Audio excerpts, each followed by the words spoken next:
Greetings, YouTubians. I am your host, Dope, and this is Dope Comics, and we're back again to take another magic ride. You know what I'm saying? Today we're going to be looking at some stuff. We got a lot. I don't know if we got any announcements or not, but we got a new segment called Fan Mail.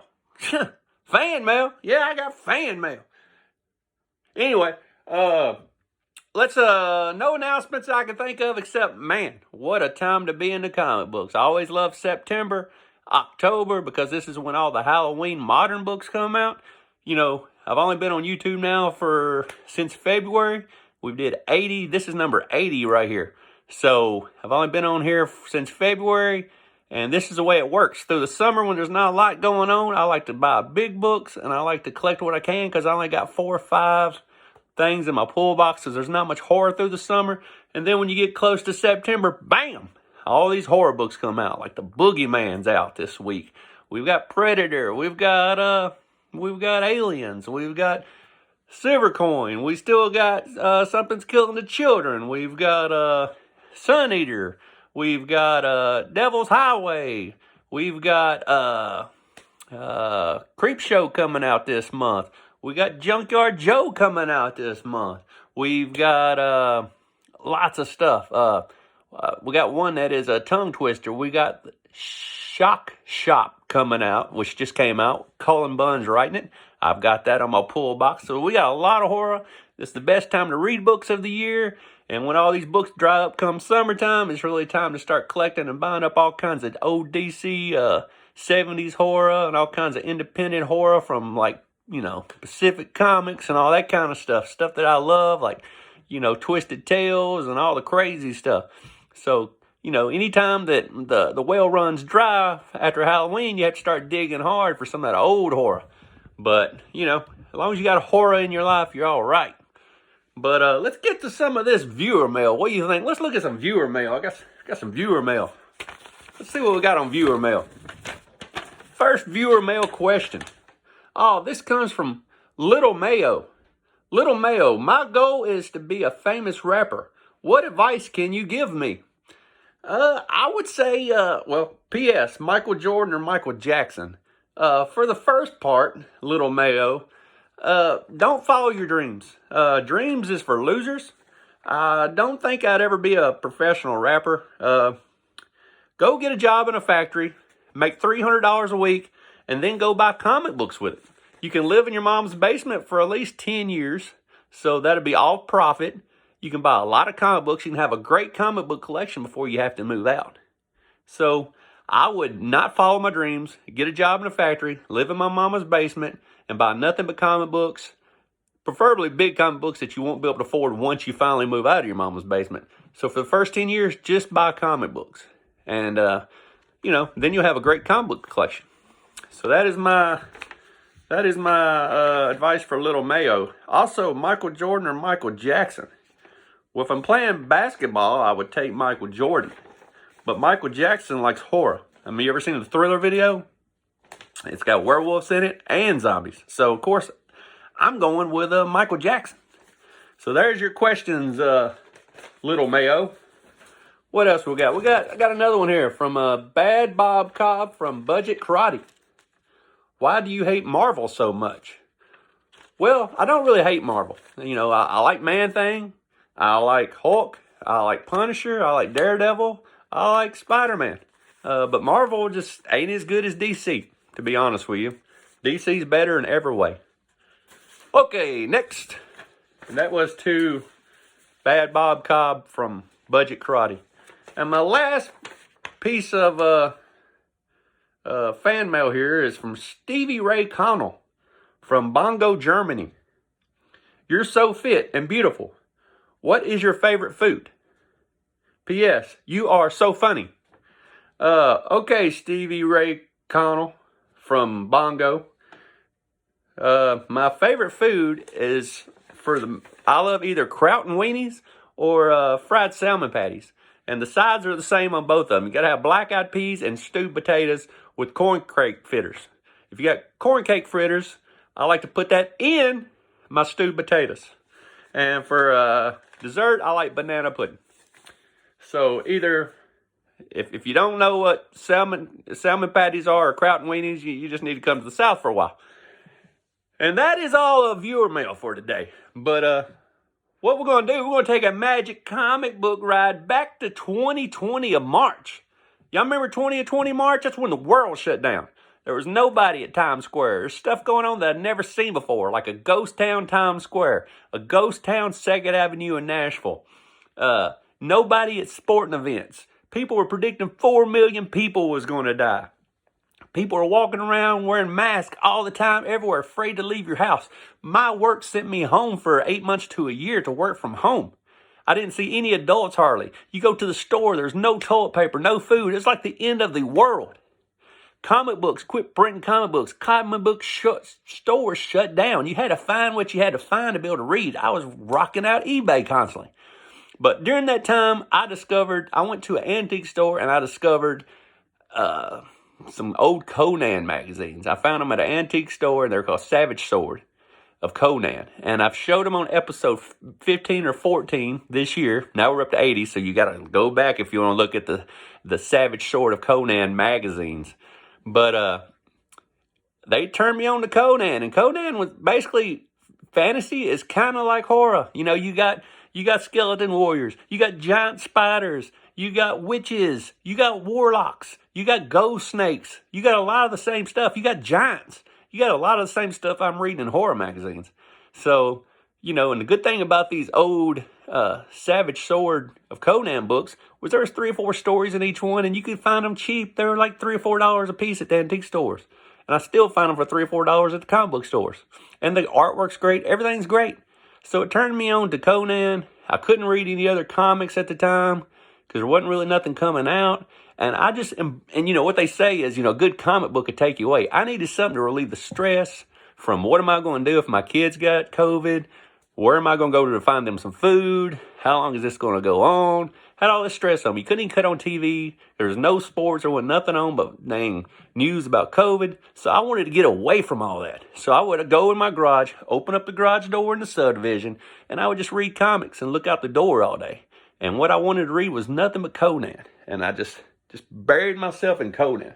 Everything was Conan.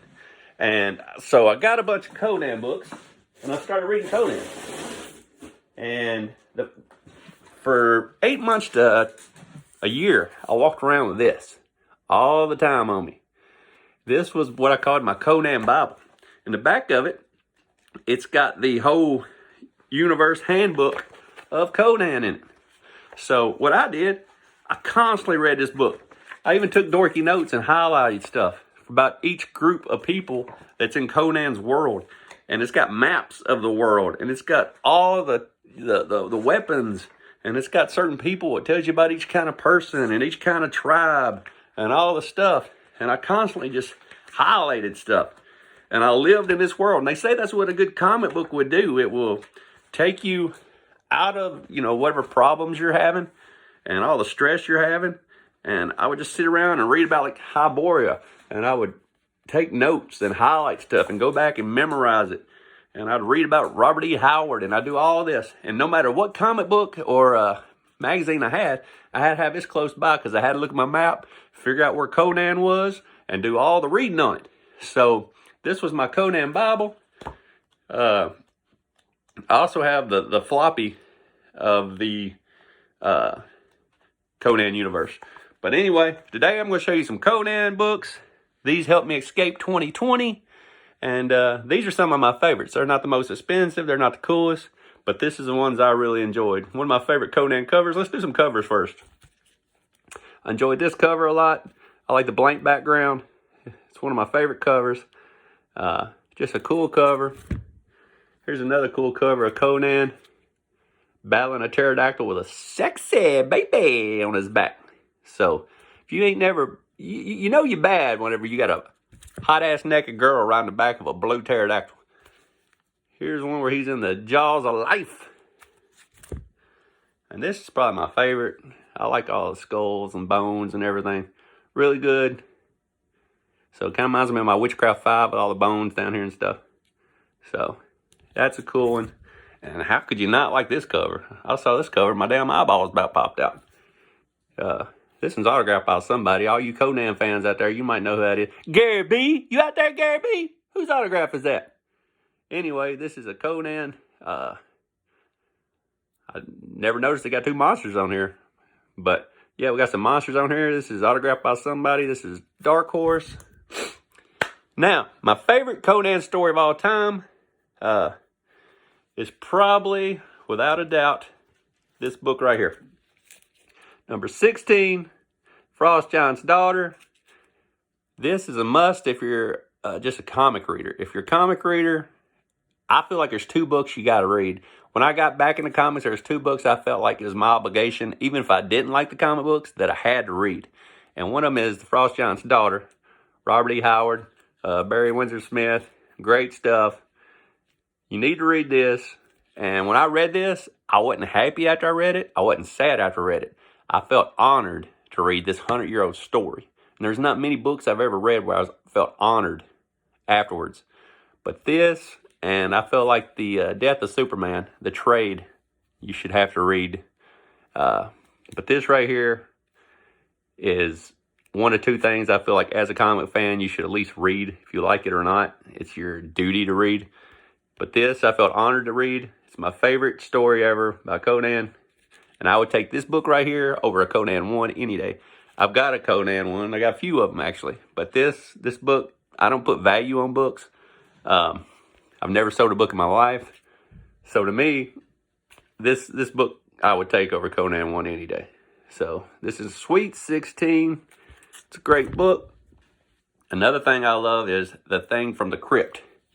This is a great story. It's one of my favorite. I used to read it all the time.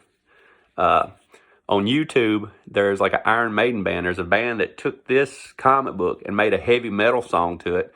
And you can read along, well, not really read along, but you can watch along the panels of the comic book as the song's playing. So if you ever want to know what this is about, get on YouTube and look for The Thing from the Crypt, Conan. And it might pop up there, but it's like an Iron Maiden band. And they made a video out of this comic book. So, and the only thing it is, the lyrics is nothing but this goes around this issue here. And another one of my favorite stories is anything to do with the pigs in the Black River and ghost snakes, which is mainly just out of, I've got it in a magazine, but it's called The Other Side of Black River or Across Black River or whatever. But anyway, speaking of Conan, here's a Conan one, international version. So that's pretty cool. Green, you don't ever see the green much. And during COVID, somebody put this 7.5 at the very first of COVID in 2020 on eBay. And I think I paid $225 for it. So it's cheap. I bought it. And this is my 7.5 Conan. And what else I got around here? I got 1 or 2 more things. First, you want to see something crazy? This is a crazy story. This is Conan What If. And the crazy part about this story, he comes and he's like in Chicago. Somehow he gets into modern times and he's transformed. He hits some portal or something and he ends up in modern times and he don't know what he's doing. But it don't take long at all before Conan turns into a pimp. And he's got a jaguar with a diamond collar on. Look at Conan's hat. Conan chilling on the couch with the babes and his jaguar. Here he is. He's got a chauffeur. It takes him around for rides in a car. So if you ever want to see Conan the Pimp, get this one. It is number 43 of What If. And the last book I want to show you is where Conan should have ended. My favorite Conan of all time is the Jason Aaron run of Conan the Barbarian. There's 12 issues. You can get it in 2 trades or you can get it in 12 floppies. It's amazing. It's all about a Crimson Witch. It's my favorite Conan of all time. Jason Aaron run, Conan the Barbarian. What I don't like is King Conan and all this Avengers Conan crap where he's locked up in a jail cell with Daredevil. That's all silly. You know where Conan should have ended? Right here. Conan 300. Conan 300, there's a story in there that says, until our stories end. And me, I'm a worrier. I worry about everything. I got 2 kids I worry about, and I worry about everything. And sometimes when I'm reading Conan, some of his stuff hits me like a ton of bricks. And one day I was worried, and a lot of times when I'm worried, I like to read comics as they take me away from whatever I'm feeling at the time. But right here, the last panel of the story, Conan and this woman, you see this? It says, we cannot fear what has been or what may never be. All we can do is fight on until our stories end. So that's where the Conan should have ended right there. That should be the last thing you ever read of Conan. If you remember anything about Conan, is that right there. We cannot fear what has been or what may be, never be. All we can do is fight, and until our stories end. So basically tells you don't worry about things that you can or cannot see. All you can do is control what pops up in front of you, and that should have been where it ended with number 300. So I'm out of breath. I can't read. It's a lot of talking to do in 16 minutes, but we're at 16 minutes. Tell me what you did during 2020. What was you reading during 2020? What was you reading during COVID whenever there were no stores open? What did you do? What did you read? Was you reading comics at the time? Do you read comics? Do you read Conan? What do you read? Let me know. I feel like the Micro Machine Man. I'm out of breath. It's a lot to get in 16 minutes. But until the next time, leave me a comment, like down below, whatever. Subscribe down below, and I will see you again beneath a blackened sky.